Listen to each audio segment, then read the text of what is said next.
Aloha everyone and happy May. May is Asian Pacific Islander Heritage Month. That is one of the reasons why I'm starting a series of conversations today. And full transparency, it's a little bit raw and a lot vulnerable, and I hope that it finds a place for you to feel positive, to feel uplifted, to feel supported, and a way for us to stay connected and share. So this week is all about our mentors, the people that have brought us parts of our identity that we celebrate and ways that we can acknowledge them and connect to each other.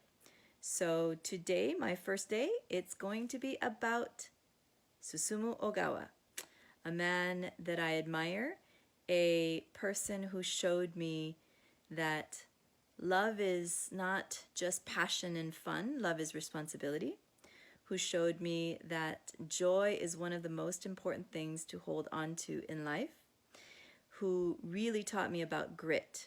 Grit in the sense that no matter what, we keep going. And that was actually the meaning of his name, Susumu, is to just keep going.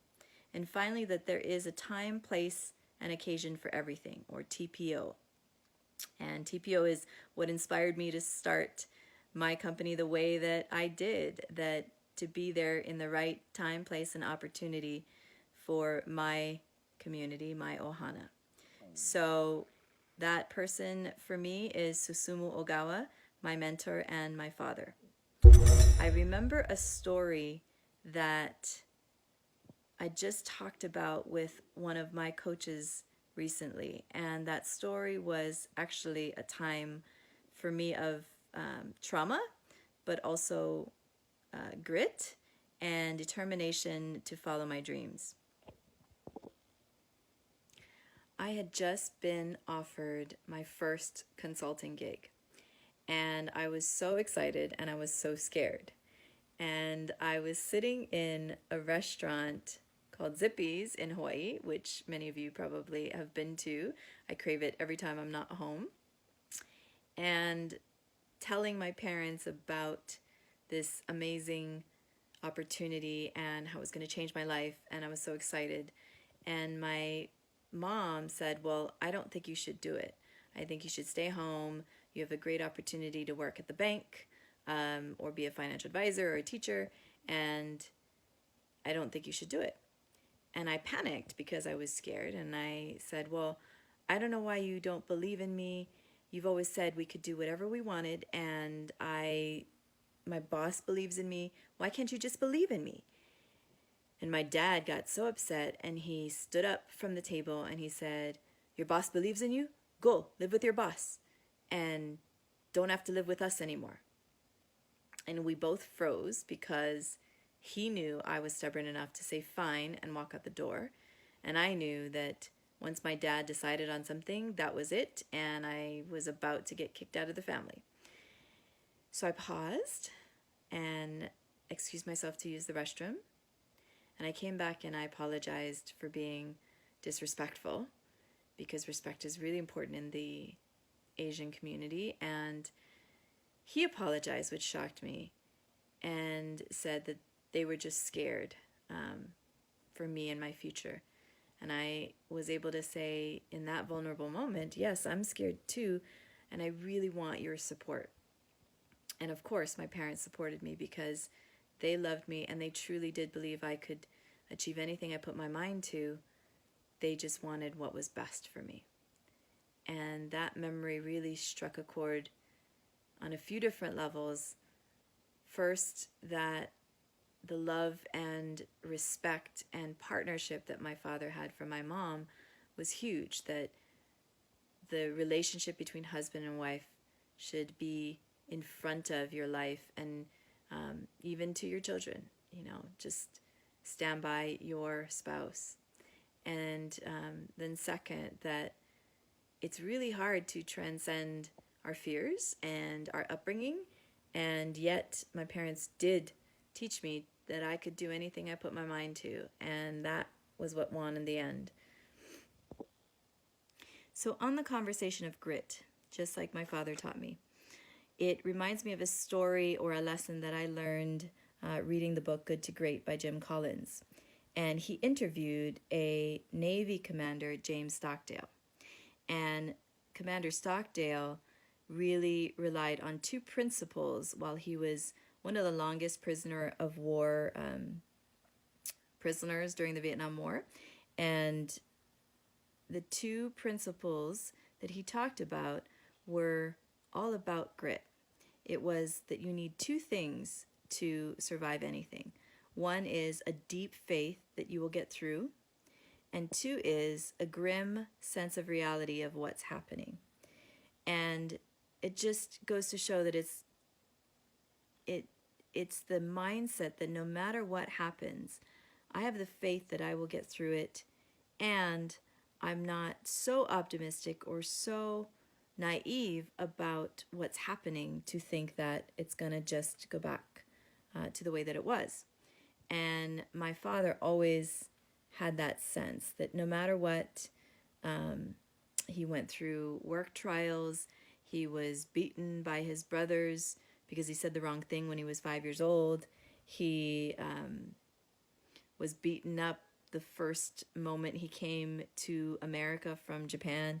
And it was the sense that no matter what, we keep going, that really kept him positive through the whole of his life and finding the way to live life to its fullest. And I really admire and emulate that quality of grit in my father.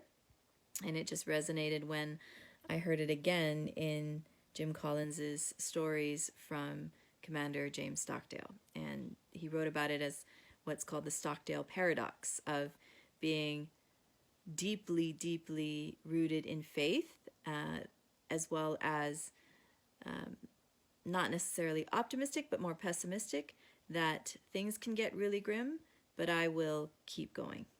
So keep going.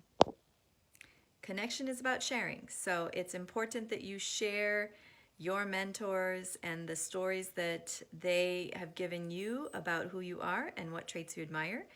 And by posting them or celebrating them or telling their stories, you are breathing life into the inspiration that they've given you and helping to inspire others and helping to feel that reminder of the moments that they gave you for yourself.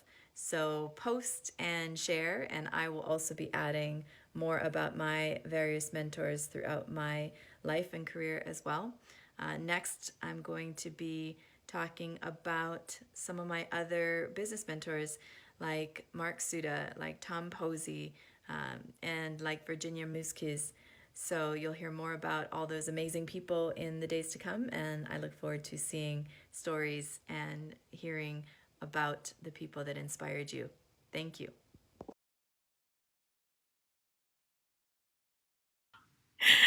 Okay, so who inspires you on this roller coaster of emotional time frame? I wanted to share some of my people and just do some shout outs. I'm sure I'm going to miss many, many, but in the wellness industry, there's a lot of people that have really kept me and pulled me back up, kept me positive, and they are the ones that I'll call and they say, Sharon, I haven't heard from you, and it's so great. What's going on? What's the positive things in your life?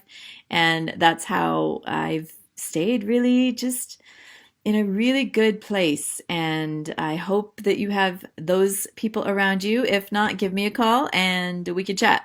So some of my shout outs, let's see, here in Arizona, Melissa and Chase, and then in my community, Tara Grojesk and Jim Cheneve and who else? So many people back in Hawaii, Gail Fujiwara and Jamie Piano in Florida, and Sheila and Vanessa Carter, and here again, Rihanna. So many different voices and faces and lovely people. I've really called for ideas, the eventing people, my lovely Christy and my amazing Lisa Michaelis, and just all the people that have always been there. Those are the people that you call, the people that have always been happy to see you, that pull you up, that know who you are and can remind you who you are. Um, just keep them close during this time. It's so special to deepen the friendships that you already have, to find new connections. But during this roller coaster time, to always, when you're feeling down, to reach out, because you're going to be helping someone lift them up, which is going to lift you up, or you're going to celebrate each other. So I wish you all a happy connecting, and in this roller coaster, look for those highs and feel that exhilaration, and it will keep us pretty good. Thanks. Oh, Sita really had some amazing things to share recently and just pulled me up and just called me out of the blue. Thank you so much. Gosh, I love all of you.